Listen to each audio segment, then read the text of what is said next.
All right. Thank you, everybody, for joining us for our latest Regional Digital Equity Plan Coalition meeting. I'm going to move us as quickly as I can through a few quick updates. Updates are going to be on the student researchers, the student research work that we've been having done. I'm going to just talk about that for a few minutes. You guys should have all received the link to the work, so I hope you had a chance to look at it.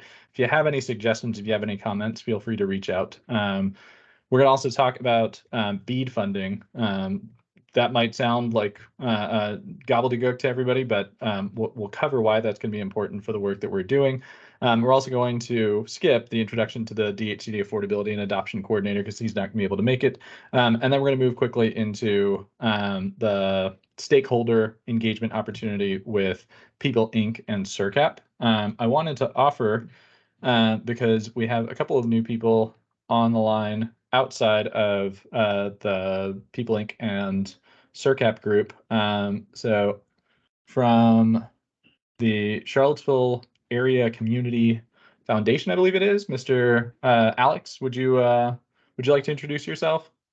Yeah, hi everybody. I'm Alex Gross. I'm one of the senior program managers over here at the Community Foundation. Thank you so much for affording me the invitation, and I'm happy to be here. Absolutely, and thank you. I hope that you find it interesting and decide to come back for additional meetings. We host these on the regular, and we're really eager to move forward with our planning process, so that way we can move into engaging in the work that needs to be done. So briefly on the student researchers, as you all remember, we did some qualitative and quantitative research in partnership with a cohort of planning students from the University of Virginia School of Architecture. They worked all semester long to do a number of focus groups, as well as some quantitative analysis. That report came out. The biggest recommendations that really stood out for us were the need for device availability. That is something that we kind of knew is a problem. It is very hard for low-income households to get their hands on laptops and computers that are sufficient for them to do the learning and the work that they really want to be doing. Tablets are maybe a little bit easier to come by, but even those pose a number of challenges. So that's something that we want to look at very intensely. And then there was also a focus on something that surprised us, and that was fear of connectivity. Both seniors and youths expressed concern that there could be a negative impact from engaging in something that they shouldn't necessarily be doing. Maybe it's something that they don't have the experience for or the knowledge for, but there was definitely fear in that space, and that's something that we weren't expecting. So it's something that we really need to keep in mind as we develop programming around these issues. So again, that work we're going to extend. We're hoping to do a few more focus groups. We will be in touch about opportunities to participate in those focus groups. And we're going to be doing some increased quantitative analysis. And so for that, I'm going to just make a quick ask. If anybody has experience with data analysis or has a team member who does a lot of data analysis, we'd love their input. So if you want to send them my way, I'm happy to work with them and see what we can do with the foundation that the students were able to build for us. On to BEAD. So DHCD hosted some listening sessions that covered the VADI 24 process and the BEAD process. And before the call started, I was talking about what VADI is. So VADI is the Virginia Telecommunications Initiative, and that's the program by which the state funnels state and federal money to public broadband expansion projects, publicly funded expansion projects. In the past, that has included general appropriations as well as funding from ARPA and I believe CARES in the past. BEAD is part of, it's called the Broadband Equity Adoption and Deployment Act. And that is actually part of the Bilateral Infrastructure Act, the bill that passed a while ago. And that is going to be treated a little bit differently than prior projects. And the differences are what you see here. So VADI 24, it's going to have $50 million of appropriations. It's going to be a public-private partnership. They're going to be similar reporting and regulatory requirements to the past, which means low. It's going to be a pretty easy grant for people to manage. And then the match amount is not yet announced, but in the past, something around 10 to 20% is what we'd expect. BEAD funding is going to come is going to be announced in June, at the end of June. They're going to tell us how much money the state's going to receive. It's going to be a much larger figure than the $50 million the state's going to appropriate. And a big difference there is that ISPs are actually going to be the ones that are going to make the submission. So where before localities would submit for these projects in partnership with a provider, these are going to be entirely provider driven. And this is just the deployment side. So it's just the D of BEAD. There are also going to be, at the federal level, significant financial, environmental, and labor and regulatory hurdles. So this is going to make it a lot harder for small ISPs to compete. The labor piece in particular, if you have a small ISP that's local to the area, it's going to be hard for them to compete on the fair labor standards because they've never had to engage to the full extent if they've never done a government contract and if they've never operated outside of Virginia in a non-right to work state. And then the other big ask is it's a 25% match. It's a pretty significant match. Why is this related to our digital equity conversation? Beyond the fact that this is access is kind of the first leg of the stool, BEAD doesn't just come with deployment money. So in the first year of BEAD, the state can ask for, at a minimum, 20% of the total funding. This DHCD is expecting to ask for enough funding to cover the size of the problem, so to get to universal access, and then a little bit more. And what they're going to be doing with that money is first targeting the deployment needs, and then also addressing workforce. So this is going to be funding that's going to allow community members to be trained in the jobs that these deployment activities are going to require. So this is fiber technicians, trenching, all sorts of equipment operation, general construction work, but also more technical work. This is really exciting opportunity. This is the kind of thing that's really has an opportunity to be tied together. So projects can actually include funding requests for this workforce component. In the following years, so years 2 through 5 of this of BEAD, they're going to be doling out money in 25% increments of the remainder. And non-deployment uses are what that's going to be applied to. And non-deployment here includes a lot of the equity components and a lot of the adoption components that we're going to be talking about here. So that includes funding affordability programs, funding digital literacy and device distribution programs. All of those things are going to be funded through BEAD. However, they're going to be competing with a lot of other funding opportunities. The state is going to work through its process. So there's a certain element where I was hoping that the gentleman from DHCD would be on. So that way we can kind of state our case that even if there are going to be priorities that are associated with business, you're not going to have a workforce that is going to be capable of engaging those business activities unless everybody has access to devices and education and digital literacy opportunities. So we're really eager for the state to lean heavily on digital equity components and digital literacy components in its non-deployment uses. But we will learn more about that later. The other thing that's related to this is year 2 of this lines up with the year after the Digital Equity Act funding should be in place. So the Digital Equity Act actually pairs with BEAD under the infrastructure law, and that funding, there's going to be state funding, so funding that's going to go through the states, as well as competitive national grant opportunities. There's about $2.25–2.5 billion available there. That funding is going to be really great for starting a new initiative.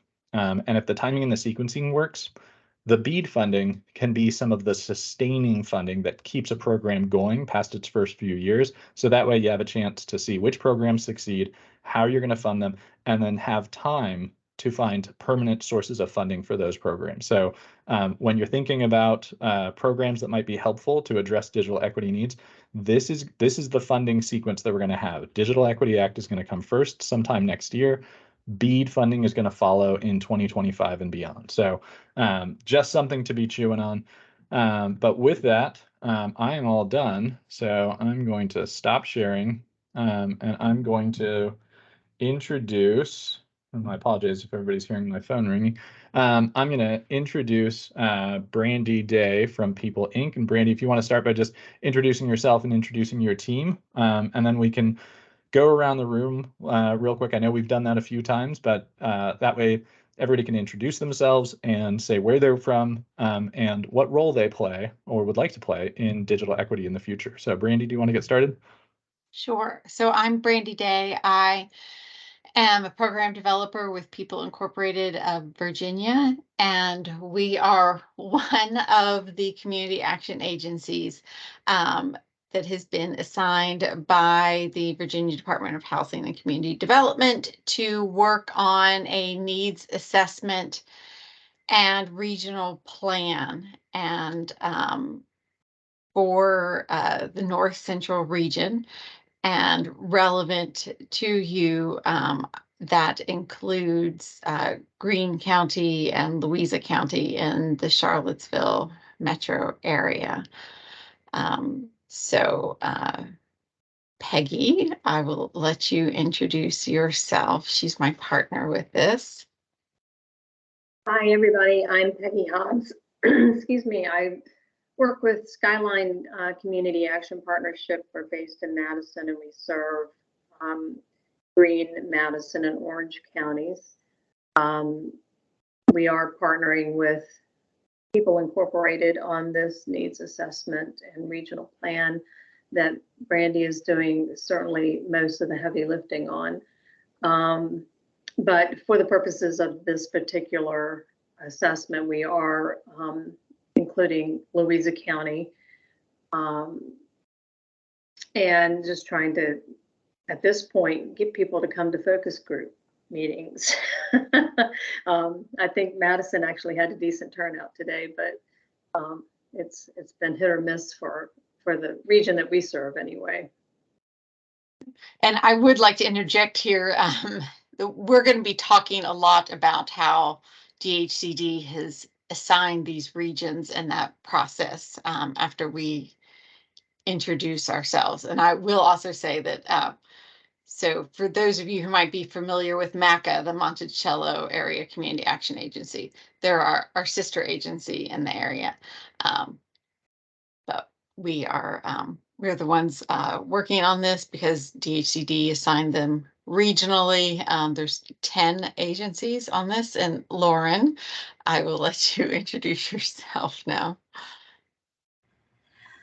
Good afternoon, everyone. I'm Lauren Mason. I'm the Director of Planning and Development for SURCAP, or Southeast Rural Community Assistance Project, and we are also one of the community action agencies that was given a region by DHCD for this regional digital opportunity planning work. And Brandy was gracious enough to invite us to participate in these conversations with Albemarle County, because the region that we are covering in South Central Virginia includes Nelson, Buckingham, and Fluvanna counties, which all are adjacent to Albemarle.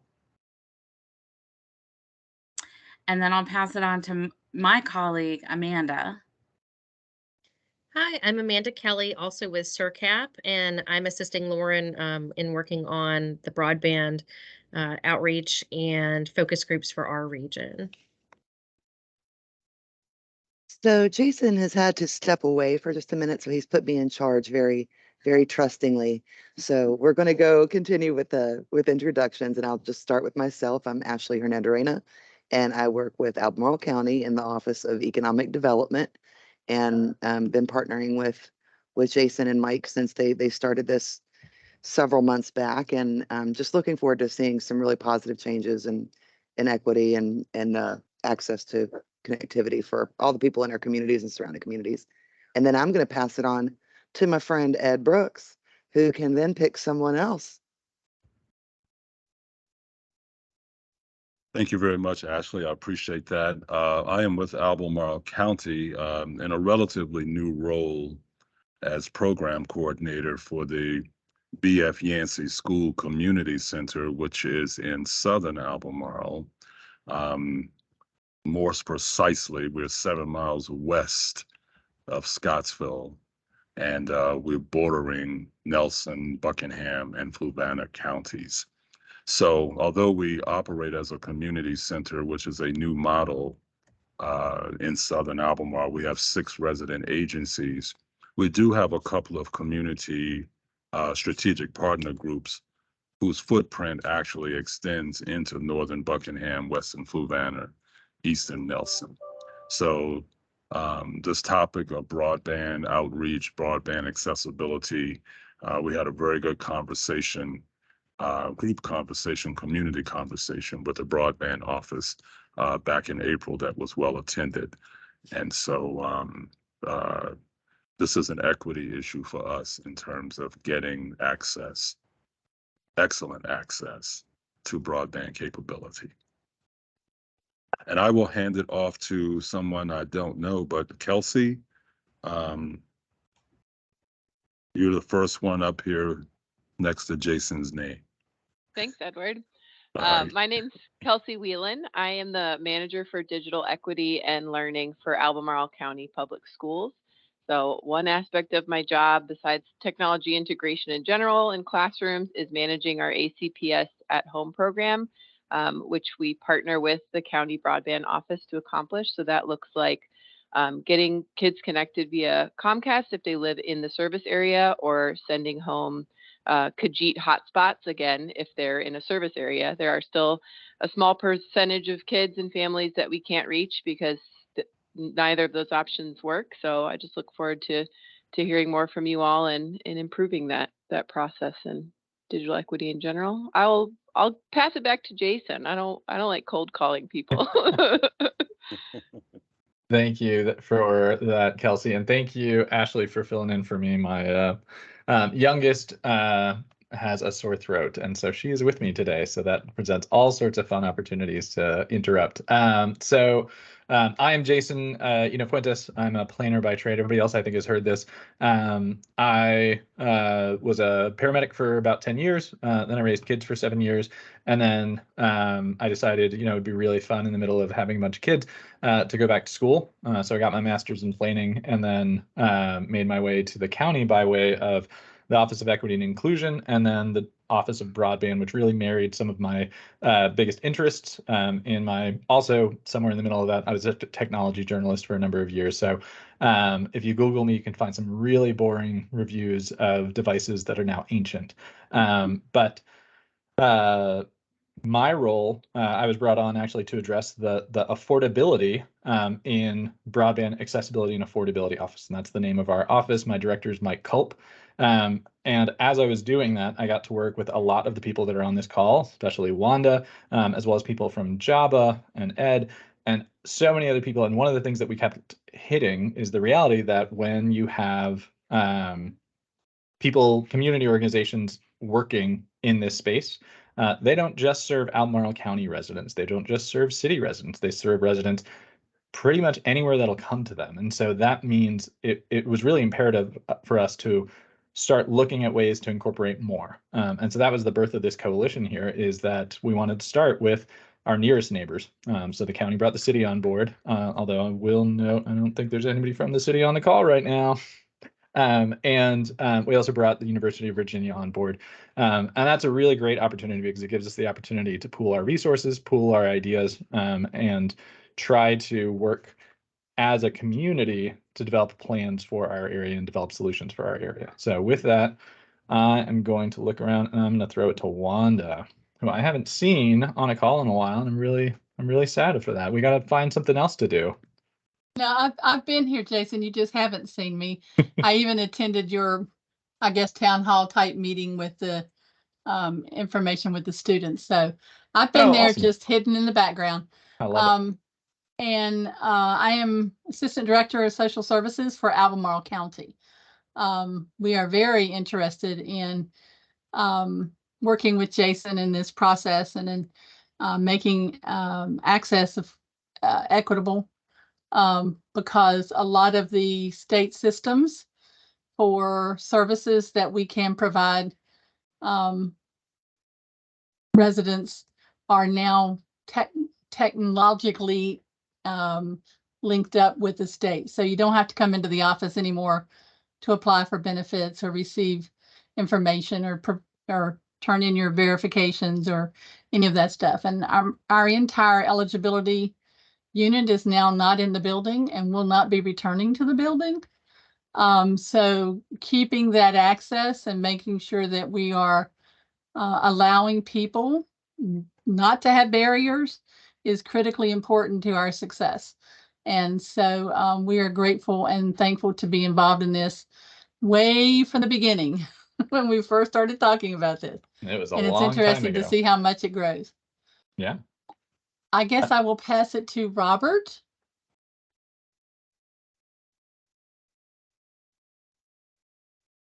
Robert Rajonas. Oh, we're gonna have to skip you, Robert. And that leaves us. I've got. Have we introduced Becky yet?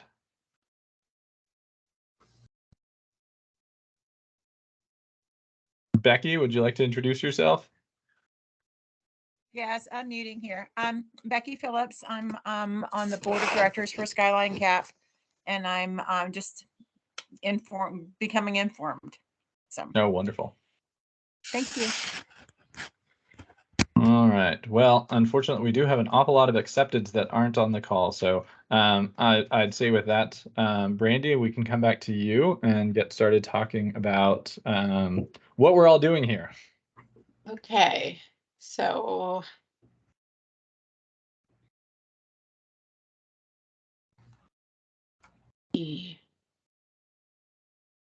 okay, so first I'm going to go quickly through this. Jason has assured me that you all are familiar with this, so just in case some people might have missed something. So focus for this Digital Equity Act is the economic and workforce development, so people making money and spending money. Educational outcomes, so students of all ages getting access to the information and resources they need. Health outcomes, so information, medical appointments. Civic and social engagements, so connecting with friends, family, the community, making sure you're getting the news you need, government information so that you know what's going on, and then other essential services. So like Wanda was just mentioning, being able to register for your benefits, nonprofit resources, libraries, all the things that you can do online these days.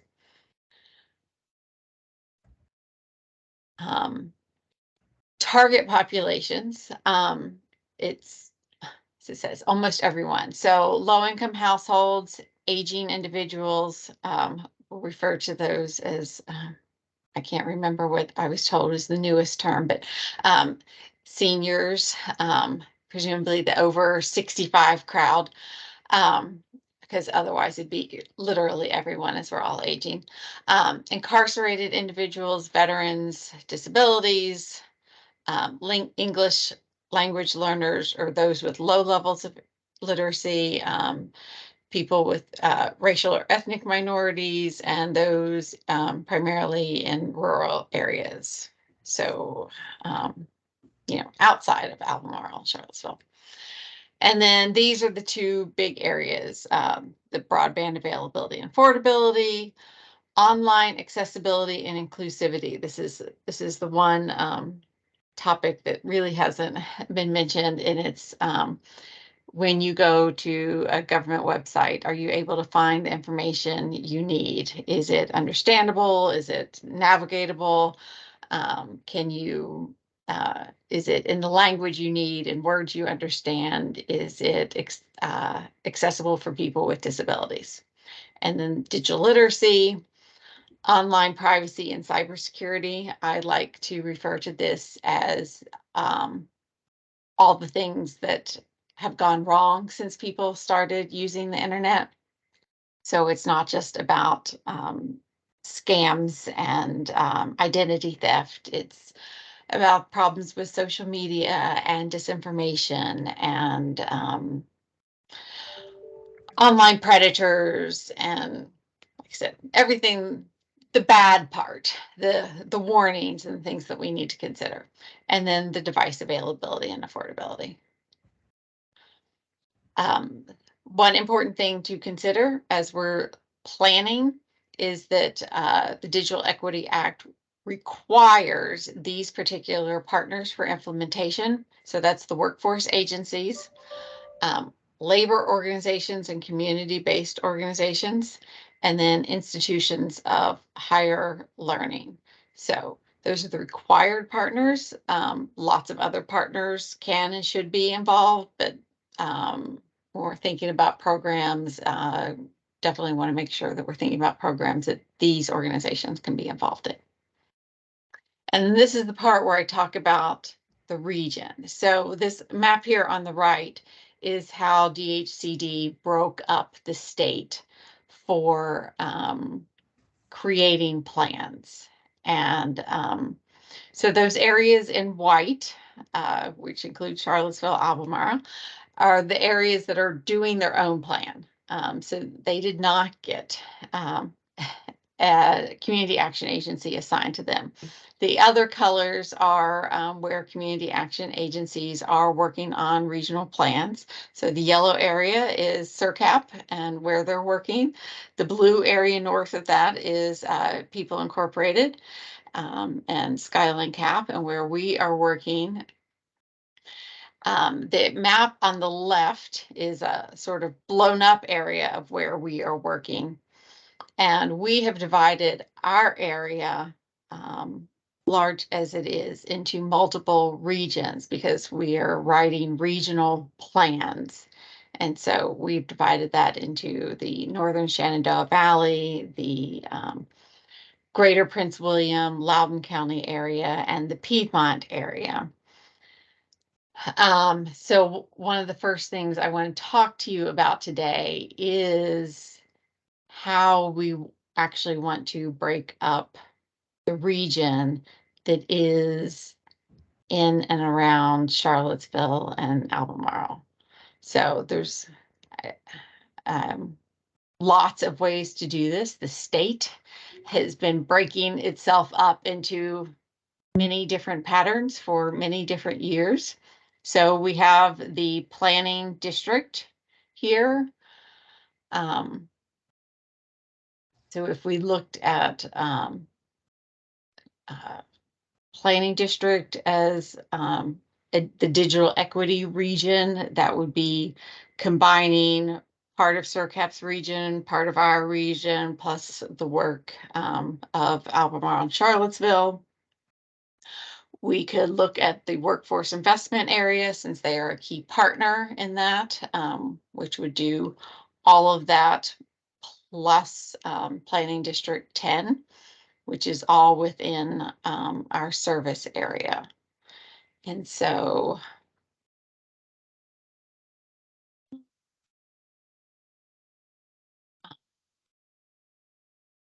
now I need to go back and share something new.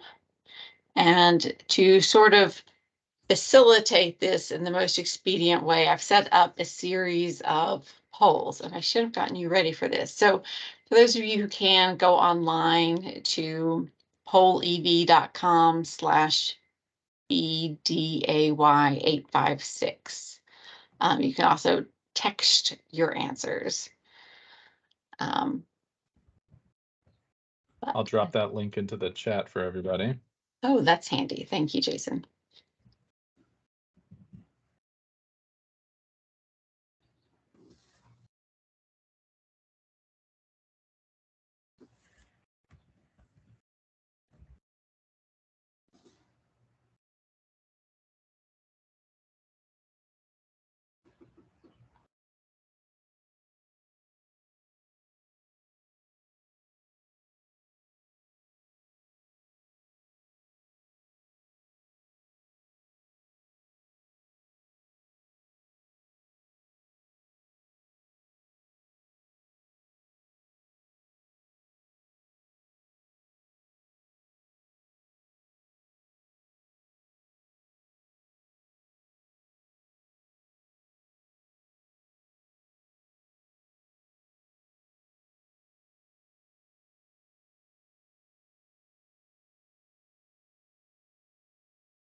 this is not telling me like how many people have responded. So, and I can't see most of your faces.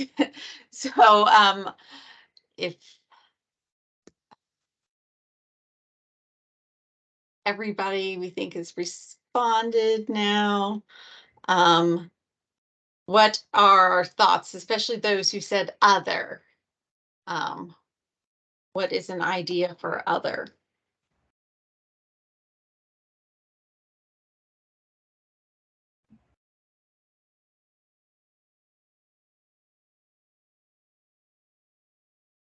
I'll step in and just say I didn't choose other, but I did choose the planning districts. And my I think that the thing that appeals to me the most about working within the planning districts is that the overlap, and you see it there, that it's the planning district, it's also the health district. It's one of the few areas where that roughly aligns, and I think that that's really helpful for coordination. I understand in the workforce, you've got a lot of extension, but I feel like when you look at the way that workforce district in particular extends north, you sort of lose the cohesiveness that those programs that are closer to Northern Virginia probably aren't doing a whole lot of work down here, and a lot of our organizations that are working down here probably aren't doing a whole lot of work up in Fauquier. So that was my rationale for that. But yeah, I would love to hear from whoever it was that said other. I'd love to hear some other ideas.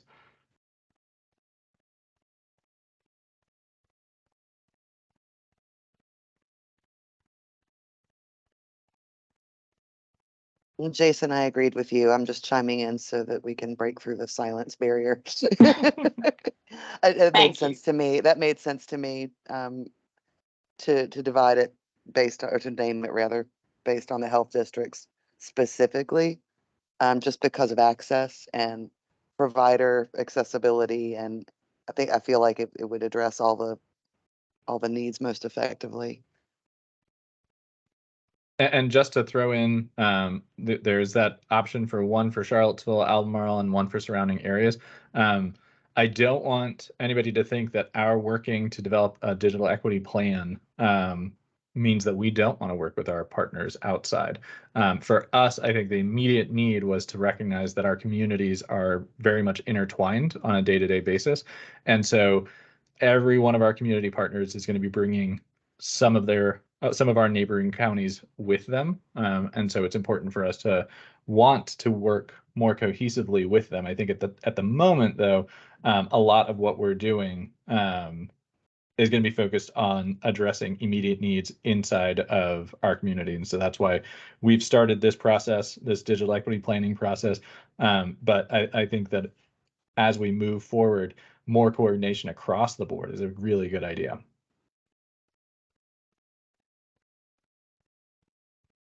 Okay. So if nobody wants to chime in about the other idea, and you can change your vote before we leave this, we'll move on to the next question.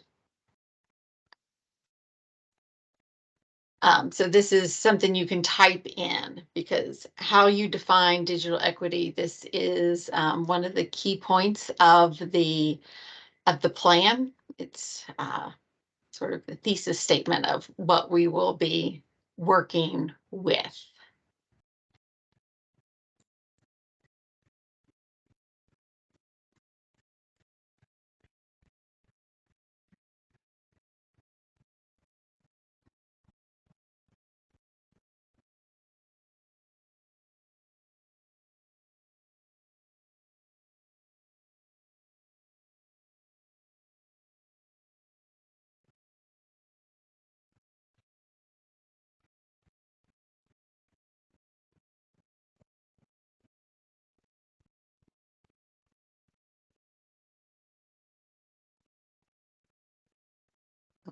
I mean, really big.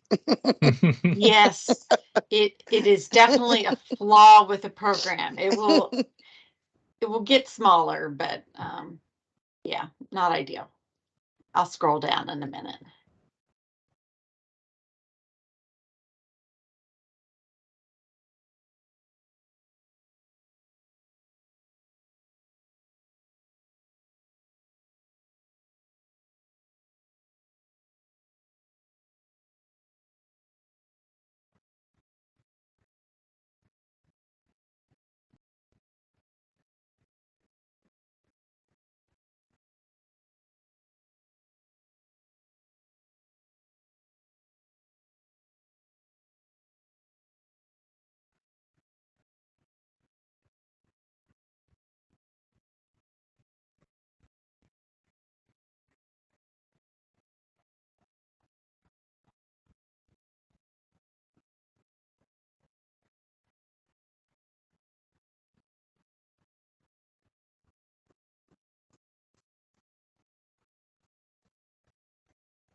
These are some great responses. Yes.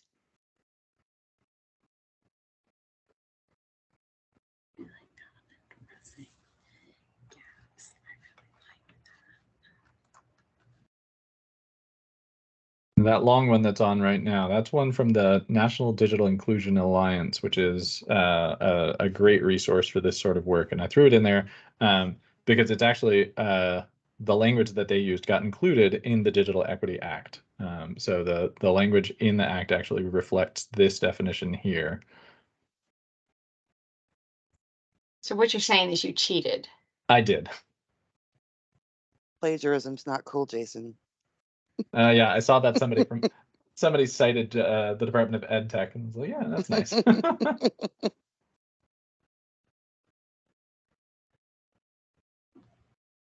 Although now that it's in the Digital Equity Act, that language is open access. Anybody can reuse it anytime. So let's go on to the next question. Definitely good. Okay, so this is ranking. So the digital equity plan will include presumably how the state will spend both Digital Equity Act and BEAD funding, or at least it can. Regionally, it might not, but state plan can.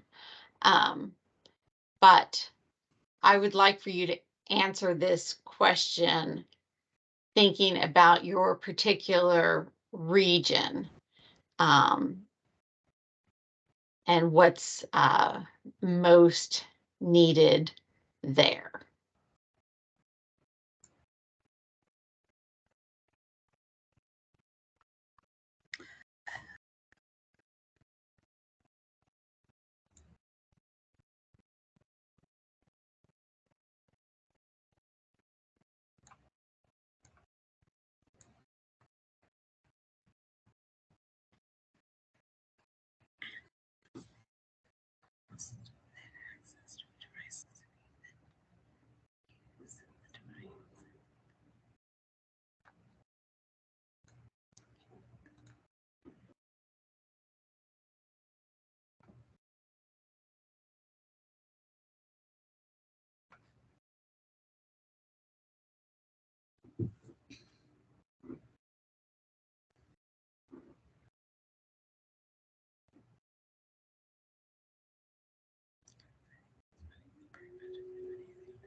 Everybody gotten a chance to answer that? Yep. Okay. I don't think there's any surprise there. It kind of goes in order of what you need to move forward. So we'll just keep moving along.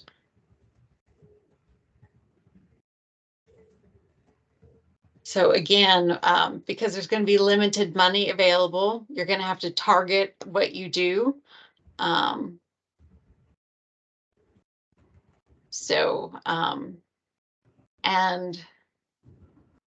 you know, it's not a one size fits all approach when you're talking about teaching digital skills.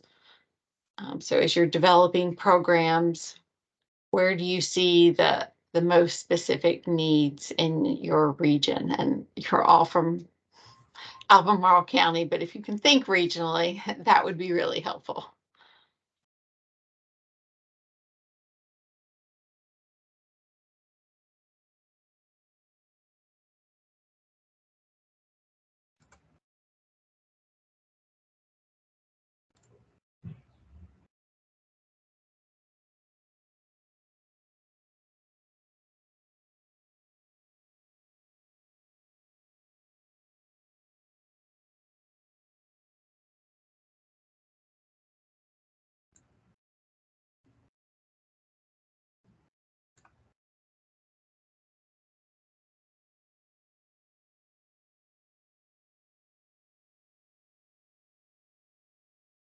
Seems to have stopped moving. So I'm going to ask, oh, nope. Nope, still moving. Somebody was like, oh, lots of people.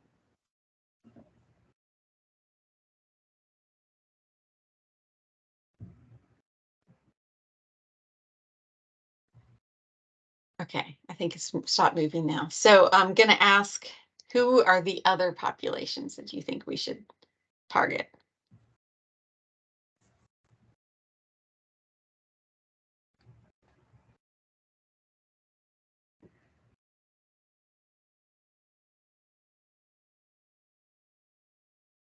What about the, when we talk about other populations, that fact that we heard earlier in the call, those folks that are either intimidated or scared about using technology and the exposure that it creates.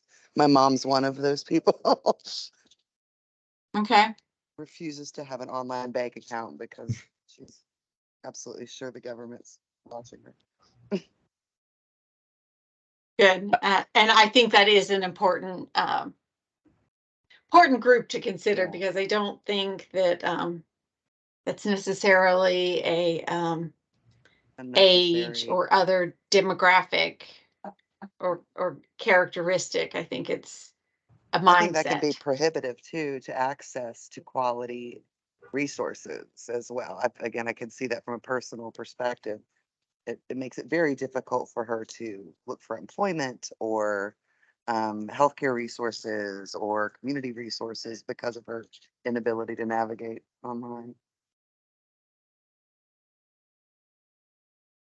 I think one population I would bring up is the non-college workforce that isn't an aging individual. And in particular, when you talk to a lot of groups that do digital inclusion, and some of you were on the call for when Computer Corps was here, a lot of the times they were talking to educated individuals, people who, by dint of circumstance were referred to them for a desire to expand their digital skills. And many of them went from driving an Uber or doing some other, kind of basic office task to pursuing work, more advanced work. And so I think that there is something to be said for finding opportunities for advancing that middle space, not younger, not older, not necessarily low income. A lot of these people might have a sustainable job, but they need a pathway to something more. They're looking for a pathway to something more. And often digital inclusion initiatives and digital literacy initiatives are that pathway for them.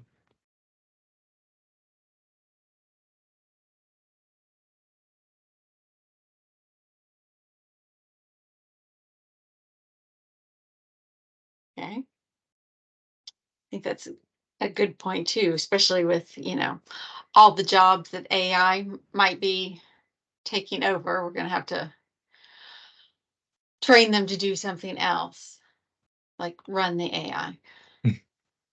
So, okay, next question. So again, when we're talking about different populations, they're going to be more comfortable in different places, different teachers. So free response here, but you can also, once people start responding, star or check or whatever, not sure quite sure how that works, click on some of the responses. So if you're talking about, yes, community-based organizations, community colleges, libraries, that sort of thing.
Okay, I think that's stopped moving now.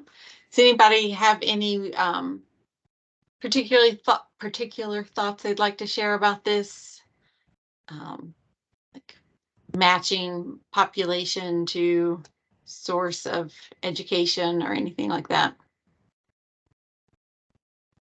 My thoughts on the peer-to-peer connection was that just I think a lot of times it's just easier for people to learn from people who they have shared experiences with and maybe shared generational commonalities or background commonalities. I think that can be a less intimidating way to take on a challenge by somebody that you can relate to. Sorry, I'm whispering. Nope, that's good. Public workspace. I'm gonna ask because in other groups that we've done, we've gotten a lot of recommendations about having students teach seniors some of these skills. You think seniors would be happier learning from seniors? I can only use my own personal experience and intuition, just knowing that it would take a very special and patient and charismatic young student to be able to navigate that type of interaction. And I'm not saying it can't be done. I'm sure that it can be. I think that we can all relate to situations where there is sometimes a little bit of a communication breakdown or a level of frustration when there's a big distance as far as acumen and maybe language and knowledge of a system, especially technology, because it's to me it's nothing's more frustrating than think of like math class in third grade when a teacher tells you how easy something is. If you don't get it, you don't get it, and it might be easy to them, but it might be totally foreign, to the student, if you will. But I think that students could be a definite resource, just given the right pairing.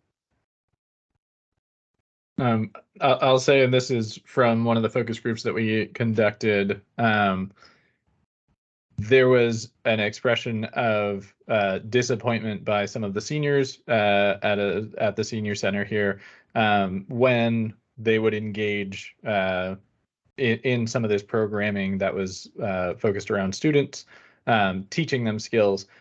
There was a lot of frustration in that there was often a desire to move quickly and not go back. And that was something that was actually expressed by several of the attendees, that even when it was a family member that they could go back to and ask over and over and over again, that there was a reticence to actually stop and show it all over again. And just from my personal experience, sometimes we have residents that need to send us pictures, and they have a phone and they know how to call me and they know how to send me an email and they know how to take pictures, but they can't put the three of those things together. And so they will tell me, I need to hang up. And I'll be like, no, you don't. I can walk you through how to take your picture, like on the line. I can stay on the line, take your picture, and then attach it to an email. And it is a very slow process. And one of the things I think that is relevant there is just there are some things that we consider just taking one step. All right, you click one thing, but the reality is it's probably touching and clicking and moving many things, and you just don't realize it. And so my only insight to this, I've been saying it for a while, I want my office to go away someday, and this kind of gives me solace and understanding that might actually happen, because none of you put county governments or local governments on here, and that makes me really happy, because I don't think we are the right choice for leading these sorts of initiatives. I've said it to many of you. You're probably going to have to hear it again. Local governments are really good at building stuff, hopefully, and really good at finding funding, hopefully. That's what we're really, really good at. Building might mean building community. It might mean building roads. It might mean building bridges. and funding can come from all over the place. But what my goal is really that the work that we do here in the office eventually becomes the work that community-based organizations do, and even peer-to-peer networks do. Well, Jason, on a separate note, after this call, I'm going to need you to show me how to take a picture while I'm on the phone and send it to you. I charge for that. Okay, sounds good. Okay, so this goes with our cybersecurity, privacy, everything that's wrong with being online question. So free response.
Okay, I think we stopped.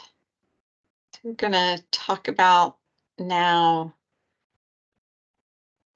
ideas for protecting people from some of these threats.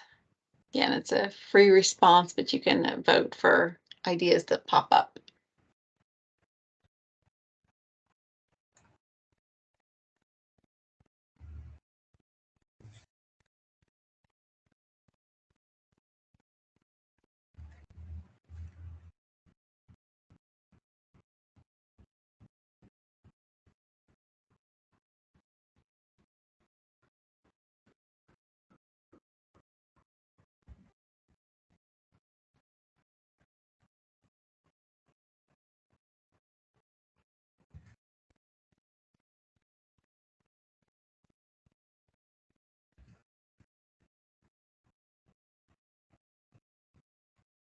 Anybody wants to give an idea about more specific ways to educate, that'd be great.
Okay.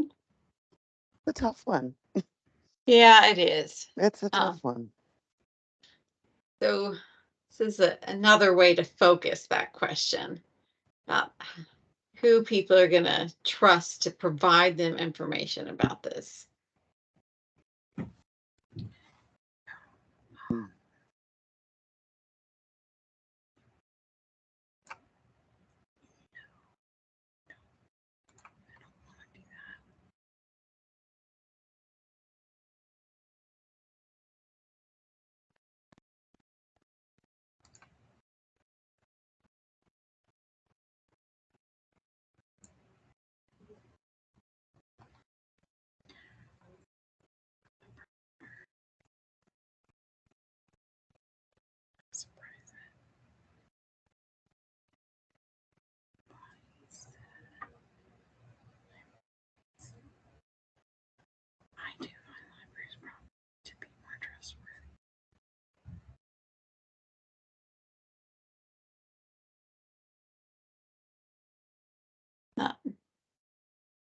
Is there anybody you think people wouldn't trust to provide this information?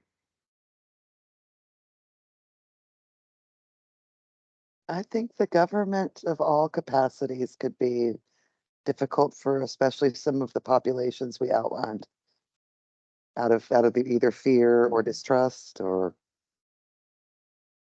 all the reasons.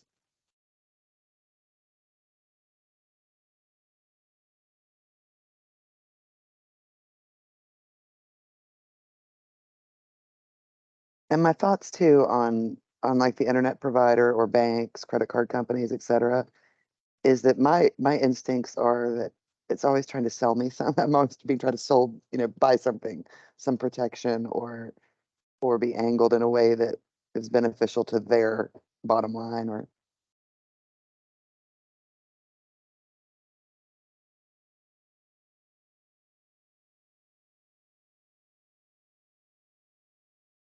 Thanks for Okay. coming, Ed.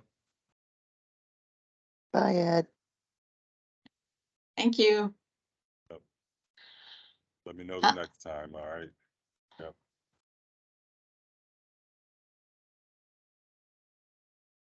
Any other thoughts about who would or would not make a good source of information? I guess the only other one that I would say is peers. You seed the right information and just let it spread, and hopefully that has a good result. I think I'd be curious actually, and they're not on, but BRHT is usually on the call. I'd be curious how they were able, the pandemic certainly had its information challenges, but I'd be curious how they were able to most reliably get good information out. And I wouldn't be surprised if it was peer-to-peer.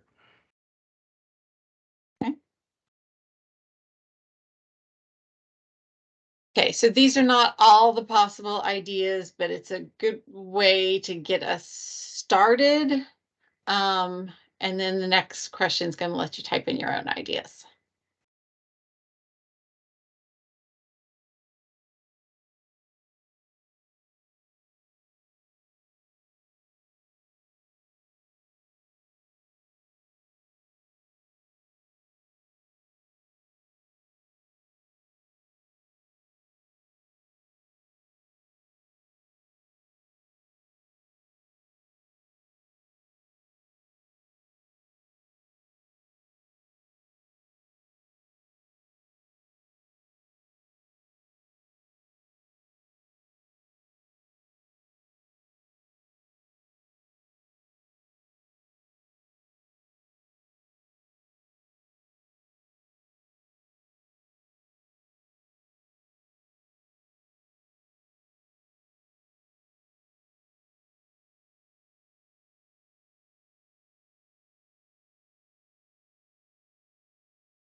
Are we done?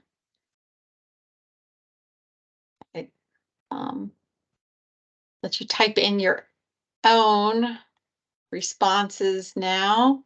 And again, you can click on someone else's idea here.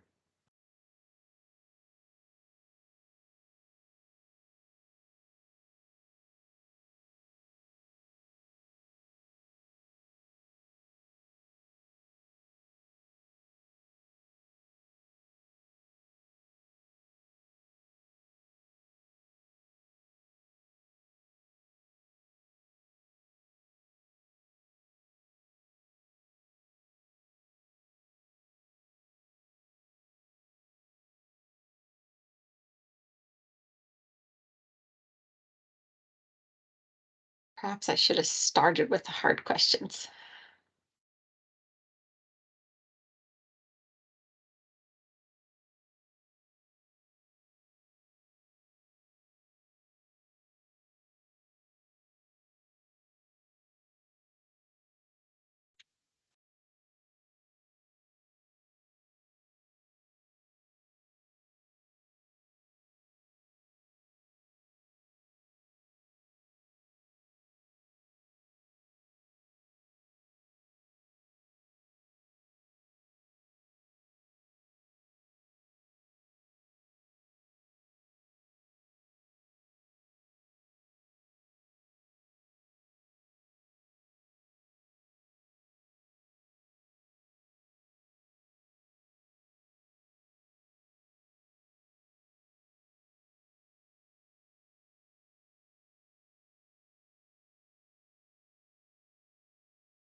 Are we done here?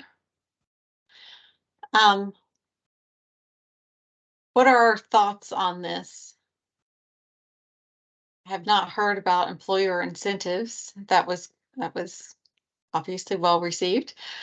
I come from economic development, obviously, so there's lots of ways that you can incentivize companies to do things when it comes to taxes or access to reimbursable grants.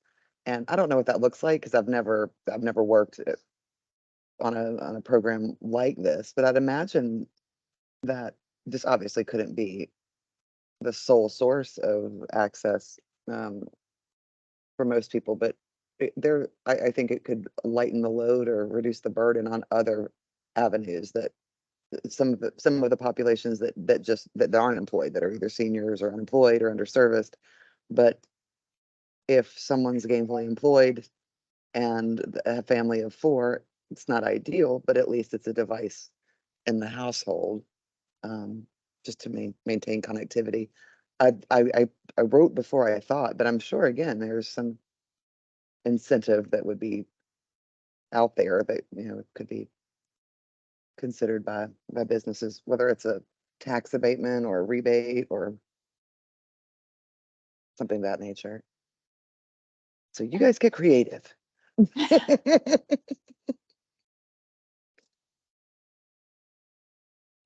What about with this list? Anything that maybe you would have clicked on if you could have chosen more than two? I'm a big fan of the incentive-based choices. I like because I feel that we often get criticized in government and in local leadership for giving something and getting nothing in return, just giving away money, if you will. We get yelled about that a lot. And I like the training class because that feeds two birds with one scone, if you will, by educating and then incentivizing that education with the reward of using the tool. And I like the recycling, and I like the programs for students to repair and redistribute out into the community, because I think, again, it offers a double ripple effect, if you will, in the right direction for me personally. For me, again, like the Head Start in schools, we all operate off of budgets, and I know it's near impossible to fund that type of distribution. But I almost feel like that is even more important than anything, is for the little guys to have access to something so that they can excel and not get behind, where it repeats the cycle of this process in the end. Just my 2 cents, but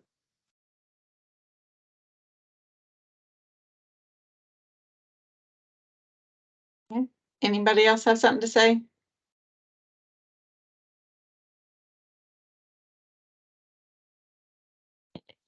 Almost done.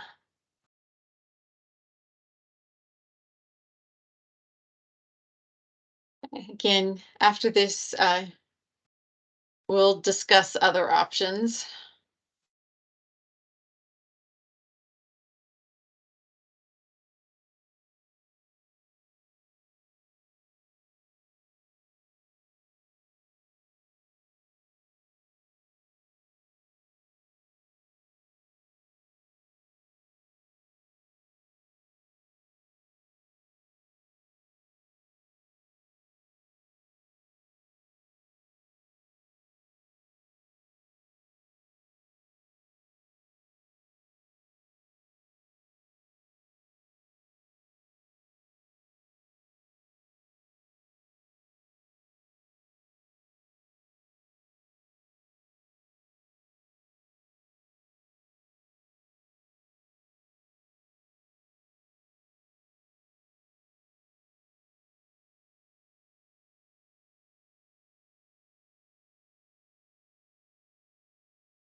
Okay, and then here's your opportunity to add your own ideas.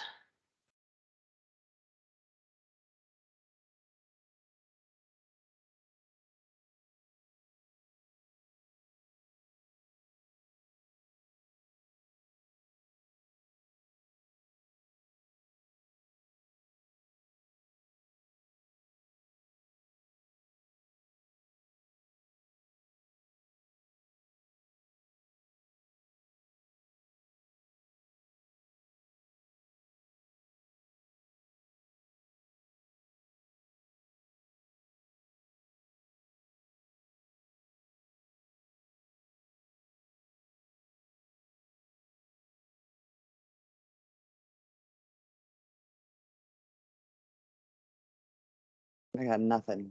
I'm struggling. Yeah. Well, maybe it's because all the other ideas were so That was a thorough and very, comprehensive. there was a comprehensive list. It was. They were all really good ideas.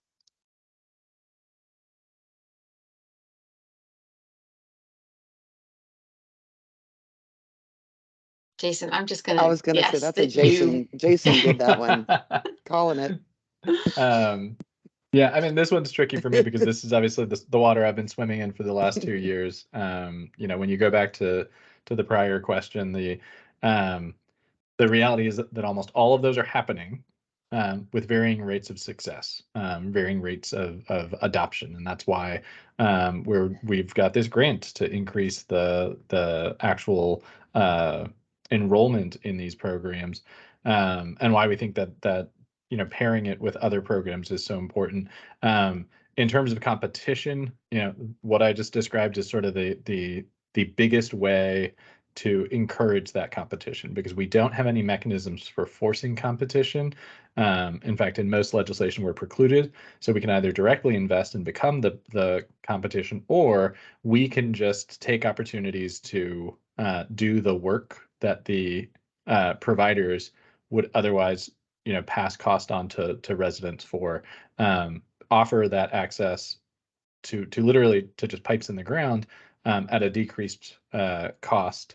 And that way, the providers, it's a lower threshold. And so their return on investment is sooner, which means that they're going to take bigger risks and be more willing to engage low-income communities where revenue might not be as robust. But paired with, again, those subsidy programs, that creates a confidence that they're going to still generate a certain amount of return, even if it's not going to be a high level one. So this is definitely a tricky one, especially because so many of the programs are actually already happening, and we're still not breaking all the way through. The last thing I would say is, with these options, when the money comes down, it's going to be finite. Always have to think about how you're going to prioritize. Some sort of subsidy is going to be necessary. You're either going to have to subsidize it, or you're going to have to put a cap on how much internet providers can charge, and they're not going to like that option. And then we could talk about how to, raise the money to subsidize it. Lots of options there. But so when you're thinking about subsidizing it, do you subsidize it for everybody, or do you try and focus it on people who might have the highest needs, specifically related to those efforts of workforce development and education, and health and so on? I guess my personal concern is, what are people going to do when they get on the internet and all those things that can happen outside of those 5 really important things that can happen. So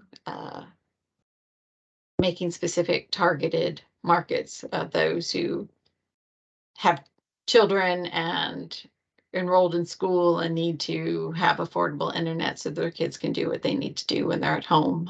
Those people who are themselves enrolled in education programs and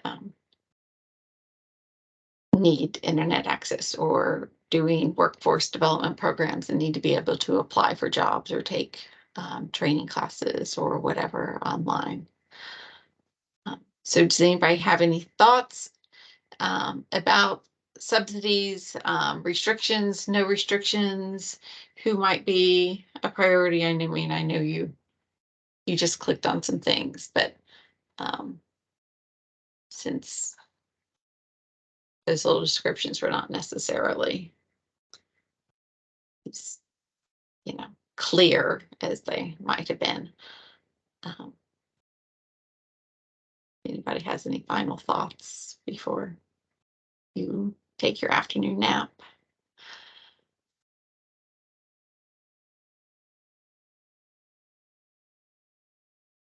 Nope. Okay.